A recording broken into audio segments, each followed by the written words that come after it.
Abu Dhabi, the third port to host the Volvo Ocean Race fleet, is the first ever Middle Eastern stopover, and the crowds thronged to the race village to enjoy the spectacle of departure day as the crews were presented to Sheikh Sultan bin Tanoun Al Nahyan, the chairman of the Abu Dhabi Tourism Authority.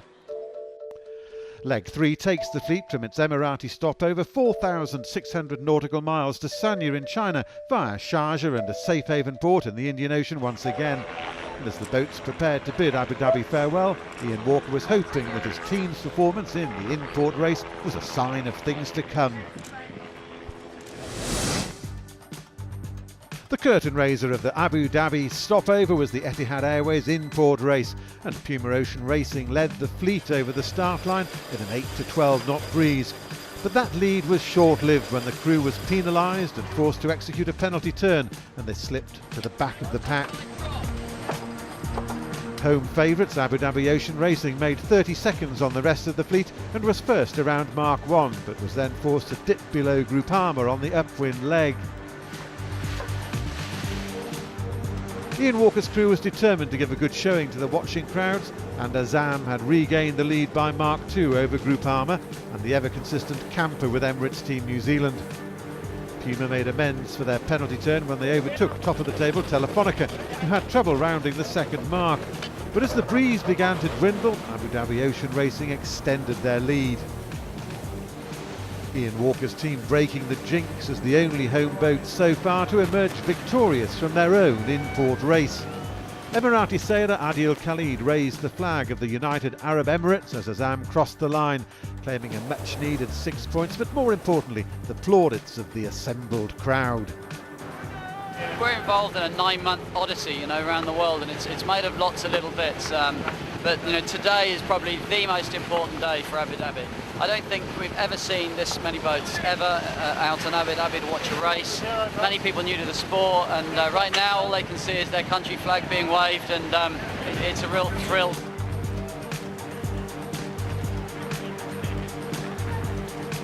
As far as overall positions, Camper clawed back 2 points on the overall leaders, Team Telefonica. They now trail by just 6 points, and Abu Dhabi closes the gap on Puma, also just 6 points behind. And in third place, it's Abu Dhabi Ocean Racing!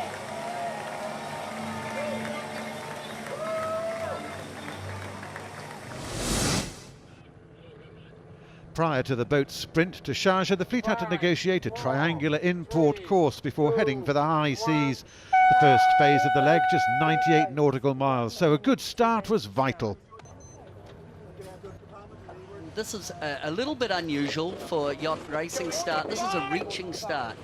And so the key will be, again, time on distance and getting on the line with pace on, so you can get get bow forward and not be affected by boats around you.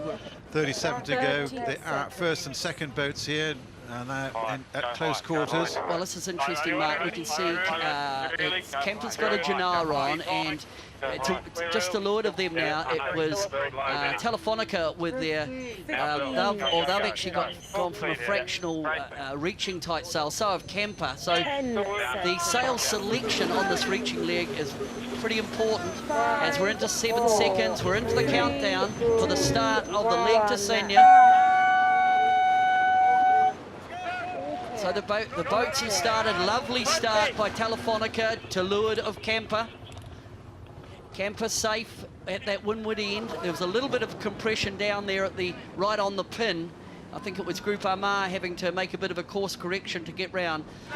But it's Telefonica, Martin, who got that leap off the line, and my word, when it really counts, this team who are winning the Volvo, they step it up. They do indeed, and I guess they'd have been smarting from their last place in the in-port race yesterday, so this is a little bit of revenge happening here. But look at the relative speeds there, and Telefonica are really hauling. You can see now Telefonica are affecting Groupama, so that's allowing Camper to roll down over the top of the French boat, but it's Telefonica who have, they've taken a boat length and a half out of camper already from the start, so Pretty impressive, Mike. Yeah, they're really starting to fire up these boats now. They're probably doing 16, 17 knots, and I think Camper's going to end up being second at the mark if it goes how it is now. The question will be, can Group Armagh get up behind Camper, in fact, before Puma rolls them as well? So, yeah, for sure, Telefonica's done a nice job here, and Camper as well. Telefonica furled. Camper now furling as they come to windward of Telefonica. You can see as soon as they furl how much speed they build. They burn off as Telefonica comes round the mark, followed by Camper. As they come out of the mark, the sails will be redeployed. As Telefonica's redeployed, Camper comes round. There'll be the big grind on board Camper to get the sail full again as they exit. So first mark, it's Telefonica from Camper. Telefonica stretching a bit of a gap here over Camper with Emirates Team New Zealand, and it looked to close all together. A bit of a concertina effect of that mark, but well, they've come out of this really nicely on Telefonica again. Yeah, Telefonica out to 4 boat lengths advantage over Camper, and then we go back to Group Armagh, Puma and Abu Dhabi. As we're coming down to Mark 2, from here the boats will go upwind, directly in the wind, although Mike has indicated from on the water that it's a long starboard. Ike Martinez takes a dip down just to get the radius of turn around the mark, wanting to pass the mark on the downwind side, so he's nice and tucked up to go up on the wind as Telefonica lead at Mark 2.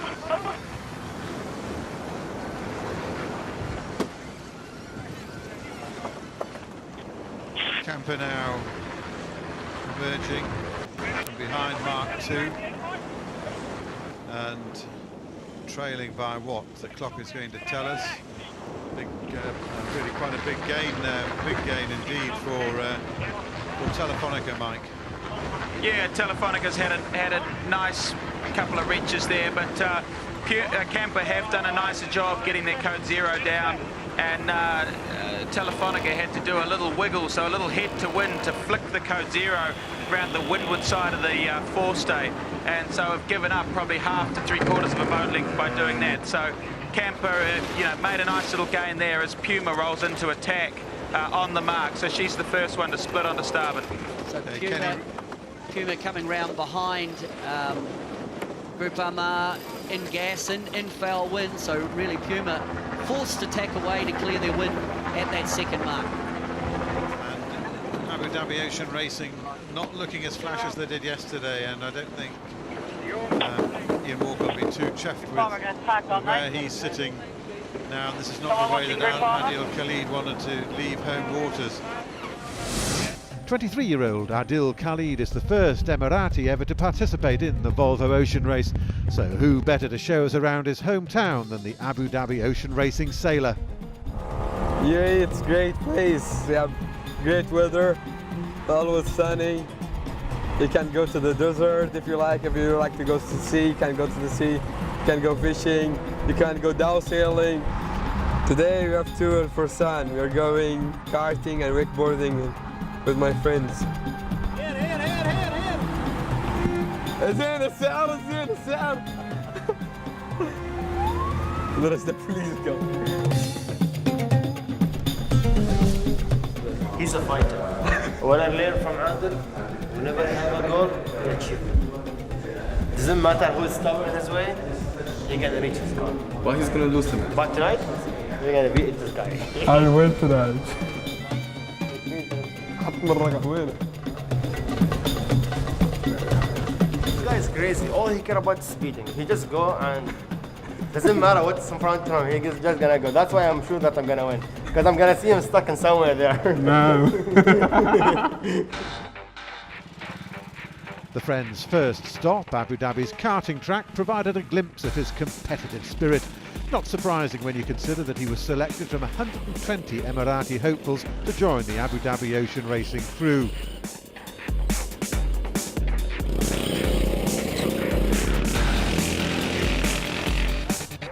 This guy was born a champion. it's great to race, you know, in the small track with the small karting cars. It's really nice, enjoyable. Of course, my family, they are proud of me, and you know, everyone, like, they're excited. And so many people, they came to me and, Adil, we want to be in Volvo Ocean with you one day. And the small kids, Adil, take us with you, we want to go to Volvo. And I said, why not? You can be in my place one day and representing Abu Dhabi. Adil has served as an example to sailing fans all over the UAE, illustrating just what you can achieve if you have the desire and hunger to do so. It's just as well his sailing is significantly better than his other aquatic pursuits.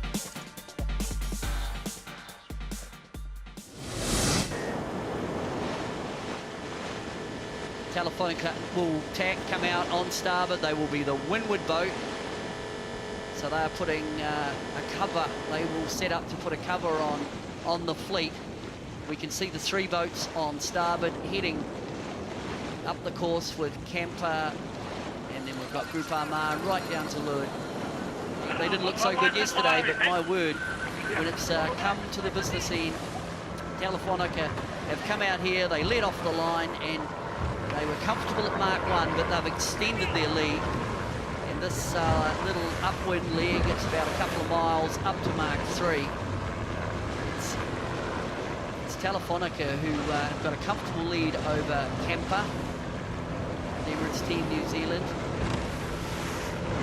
Mike, it looks like they want to spend quite a bunch of the beat on starboard. Is it longer on starboard?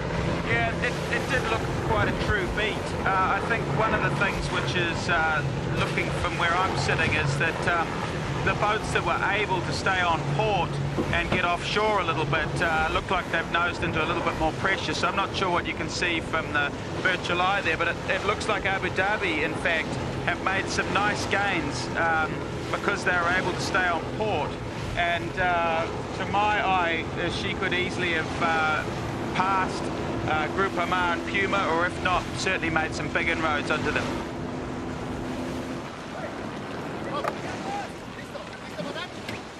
We can see on Telefonica, they're setting up on the foredeck, probably getting set up for the downwind leg.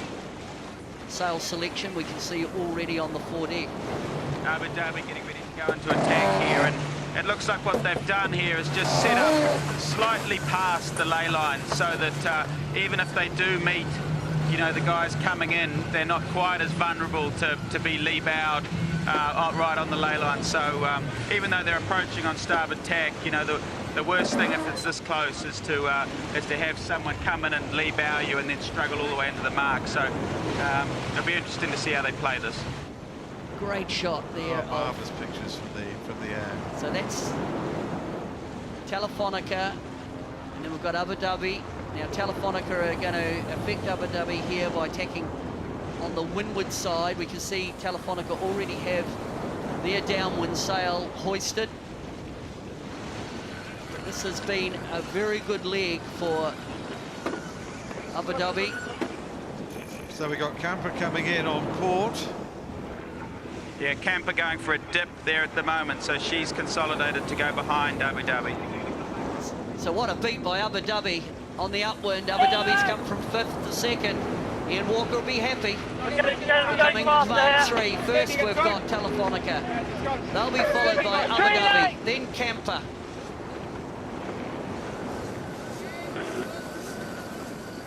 At Mark 3, it's Telefonica around first, but the whole game is squeezed up in an astonishing leg by Abu Dhabi Ocean Racing.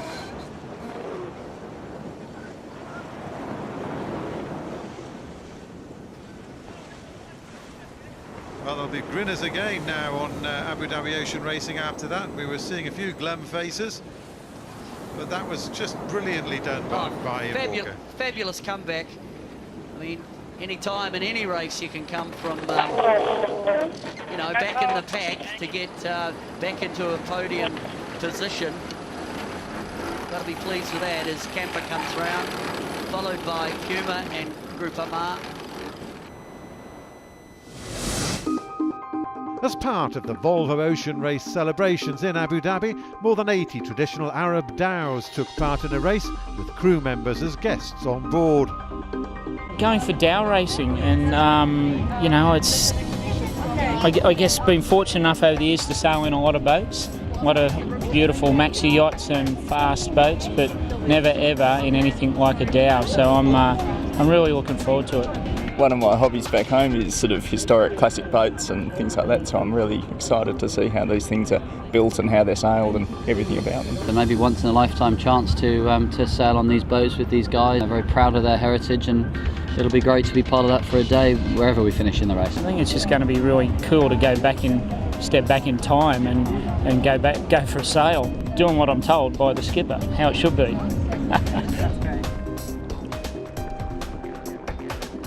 These traditional vessels have long, thin wooden hulls and triangular lateen sails. Their significant weight means large crew numbers, each with their own specific role to play.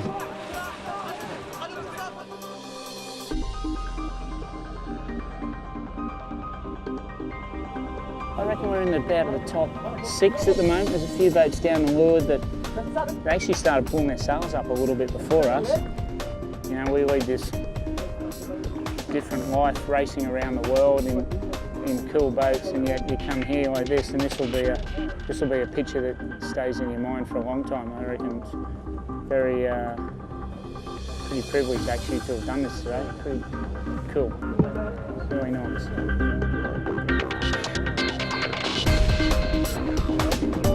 As the dhow fleet headed along the racecourse, the Volvo Ocean Race sailors were enjoying differing degrees of success. Not that it bothered the Abu Dhabi Ocean Racing skipper. The course is about a 15-mile reach essentially, pretty much straight line. The wind's flopping around to the right, it's a pretty normal sea breeze. Today's not about the result, is it? It's about meeting the people, learning about the culture of the boat, the heritage, tremendous privilege.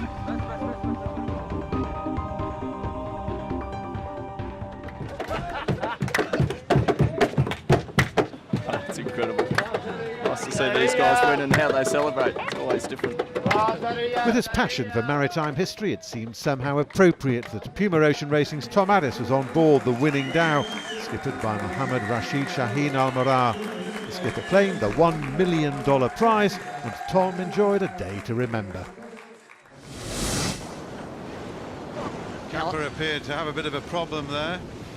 Yeah, Camper did. They were very late on their hoist and the deployment of their downwind sail. That meant that Puma and Group Amar rolled up onto them. Probably what stopped Puma rolling over the top of Camper was they were then also having to be, Puma having to be defensive with Group Amar. So we've got a little bit of a stack up. We're going to get rolled here, so...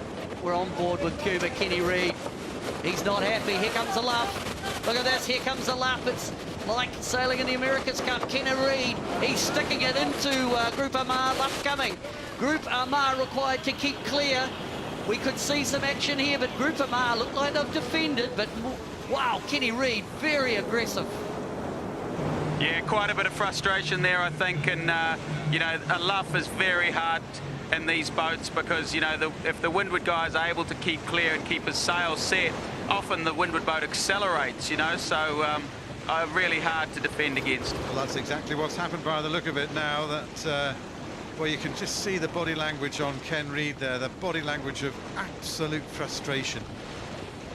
So that was certainly very interesting stuff. As we go back to the front.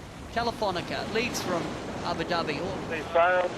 Well, the boat that's moving here, you know, on Camper is Group Amar, as we've talked about before. They were already rode over the top of Puma. And look at Stu Benetton really taking attention of Group Amar as they come up behind Camper. And of course, what he'll be looking for if there's any bearing change, if Group Amar are moving forward on Camper. How does it look to you, Mike? Group Amar got a little bit of pace on Camper?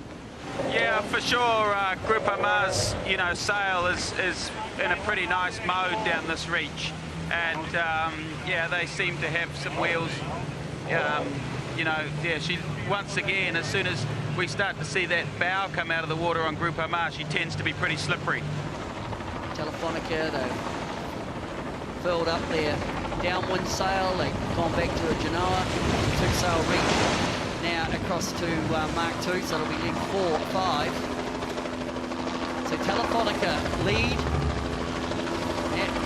at Mark 4. Abu Dhabi, same manoeuvre, as Ian Walker has been the mover.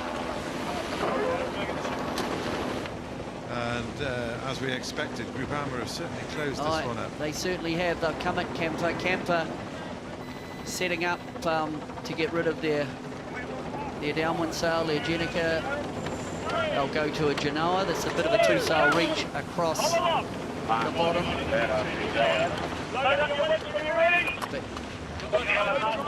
Group Amar just to windward of Camper.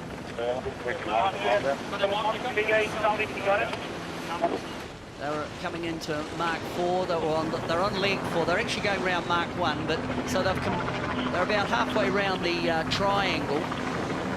Now they head back towards the start-finish area. So Camper around the mark. But it's Telefonica and Abu Dhabi Racing who have really stepped out. That's a couple of minutes as Group Amar comes round.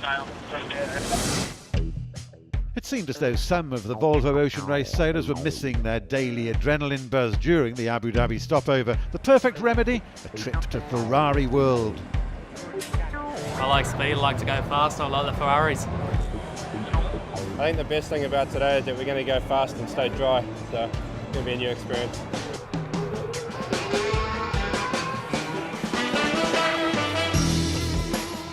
First stop was the F1 simulator, where our budding Fernando Alonso's discovered that it really wasn't as easy as it looked. It's quite challenging, yeah. It's not really a computer game, it's definitely more of a simulator. I'm amazed I'm still alive after hitting walls at that speed. Braking was very difficult and felt a bit seasick, to be honest. Next, a pit stop, quite literally. The F1 pit crews trained non-stop to ensure speedy tyre changes, but the sailors felt pretty confident about their abilities. I'm the general maintenance person on board the boat, so I kind of favoured myself here. Brad, you're rubbing. 3, 2, 1, go! It's not pretty, is it? And no visit to Ferrari World is complete without a ride on their infamous roller coasters. The Fiorano GT Challenge reaches speeds of up to 95 kilometres per hour in the replica Ferrari Spider cars, with forces of up to 2 Gs. The sailors loved it.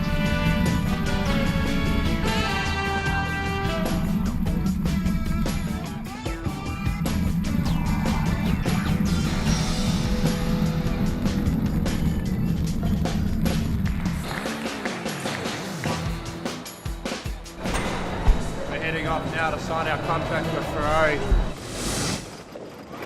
So the boat's now heading back down to Mark 2, so that's down by the start-finish area right opposite the port. They'll come round the mark and then head over to a further mark, which is over to the right-hand side.